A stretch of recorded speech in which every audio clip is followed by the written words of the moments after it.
let's try to understand how the flat works in array.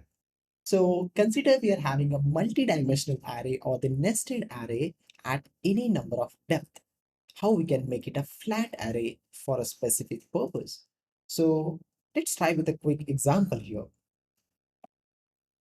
Let array. So I'm creating a multi-dimensional array here. It is 1, 3, and 4, 5, 6.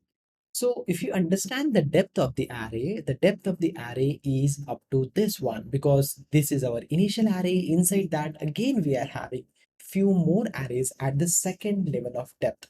What I mean with the second level of depth, if here one more array I'm creating like this is the third level of depth of my array, I can say.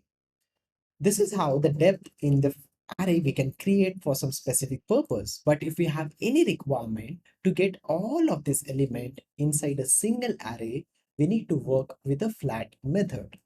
So here, let's say updated array dot. So we need to specify the depth here, the one that I discussed you just now. So what is the depth of the array? So this is up to the level 1 depth. Sorry, previously I said 2 maybe. So this is up to the level depth 1, and this is the level 2 depth. And the above, which is the on the top level, is that is considered as depth 0. So if I want to perform some flat operation here, I'll just remove this for now, and I'll give the flat the input depth equals to 1. And let's see the outcome. So we are getting a very perfect flat array in which we are getting all the elements inside a single depth of 0. Why I am saying the single depth of 0 here? Because all the elements are available directly inside array. What will be the depth 1? If inside this normal array, there is one more array that is our depth 1. And we are giving the here the depth is 1 in the flat as a parameter. It's indicating that we need to flat up to the depth 1. Even though if I won't specify any parameter here, by default it will work, because if you just hover your cursor here, you can read the documentation. The default value for the depth parameter is 1. Let's say if it is 1, everything is working very perfect as we have seen. Let me introduce the depth 2 now. So here I'm going up to the depth 2. This is our depth 1 and this is our depth 2. And now I'm trying to flat it up to depth 1 only, so it will not consider up to depth 2. Let's see how it works. So here you can say it is able to perform the flat operation up to the depth 1 only. 1, 2, 3. After that, this is being ignored for the flat operation, and the 4, 5, 6 is being flattened here. Here, if I do one more array like this, 8, 7, 8, 9, will it work? Yes, of course it will work, and it will flat also, because this is under the depth 1 itself. This one, and this one, all are under the depth 1 apart from only this one. This is the depth 2. Let's see the results. You can see. So only we are having a problem here with this array 2, which is located on the depth 2. If you want to solve this problem, I'll represent this better in this way, because it is good to understand this is 0 depth, this is 1 depth, this is 2 depth. So if I just make here flat 2, so we are informing the flat operation, please perform the flat up to the depth 2. It means up to this. Let's see the results now. We should be able to see that. Again, if I'm introducing the next depth here, that is the depth 3, for example, for certain specific purpose. So in this case, only up to 2 is allowed. The third depth will not be allowed for the flat operation. And you can see here itself. Now let's add it here. So instead of keep increasing it, what we can do, we can just use the constant called infinity. So it is just the biggest number available in the positive integer. So with this, you don't need to specify any depth or manually calculate up to what depth you should go. So Infinity will help you to sort out the flattening array with any depth. Let's also try the flat operation with few more variation.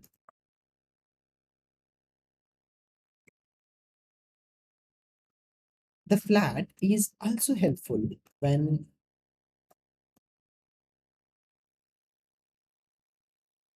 okay, let me first console, right?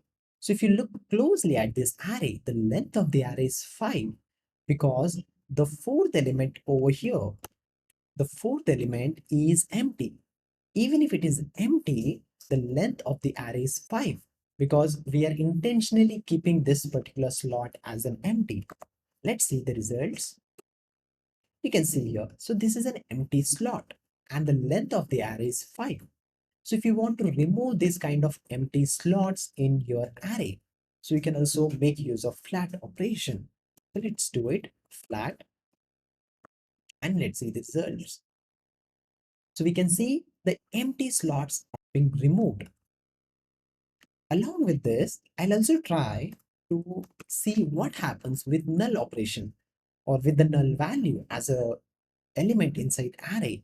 If my array is consistent of null, will it get removed when I'm doing a flat? That's my next question. No, null is not getting removed. It means only this empty slot is getting removed. Also try with undefined. Yes, undefined is also not getting removed. Till now, only successfully these empty slot got removed when we are doing a flat operation on array. Let's try to understand the flat operation with objects as well when it is being part of your array. So I'm having an array here which is holding a number, that's good. And after that, it is also holding a object inside it, which is saying id 101, the name.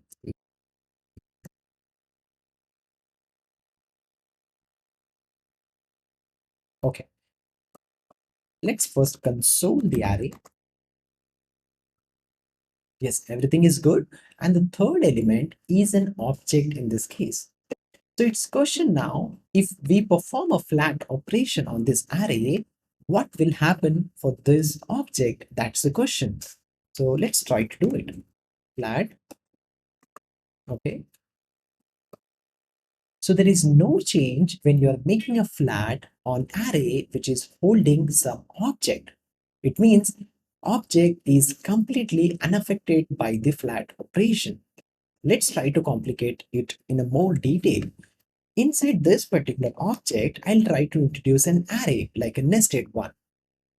I'll say, for example, uh, your cities. And here I'll try to give array again. So I'm trying to give array here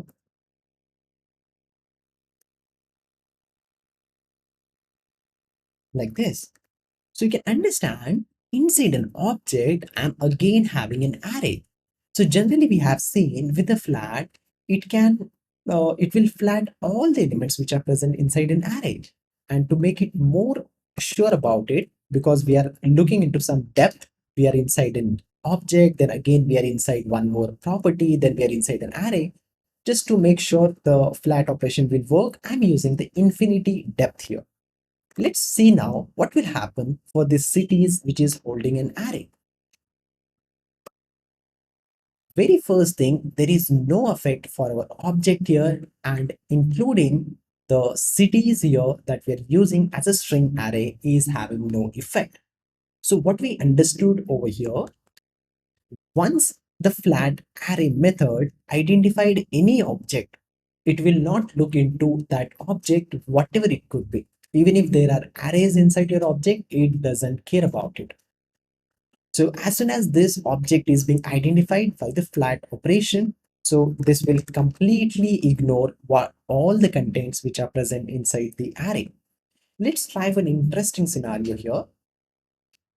So if I'm providing this object inside an array, so now our array is having three elements: number, number, and the third one is an array. It doesn't matter inside the array what it is present. Currently, it is present a object. Don't worry, don't confuse yourself how much complex your object is. The core idea is there is an array, and inside that array there is a simple object. Now let's see how the flat will work in this case. Yes, so we can see on the third position, there was an array that is being flattened by our flat method. And inside that array, whatever the object was present, that is coming out as a flattened array. That's the reason the third element become an object. And again, inside, what are the contents inside the object? That doesn't matter to a flattened array. So this is how the flat operation works with different array, the nested array, the arrays which are holding the objects as well. If you want to just understand the working of the flat operation when we are going up to the depth, I'll just introduce a small example, but purely this is just to understand how exactly the flat or the D flat happens and how exactly the coding is written for the flat operation, which is completely optional for you to understand, that we will see in the next lecture.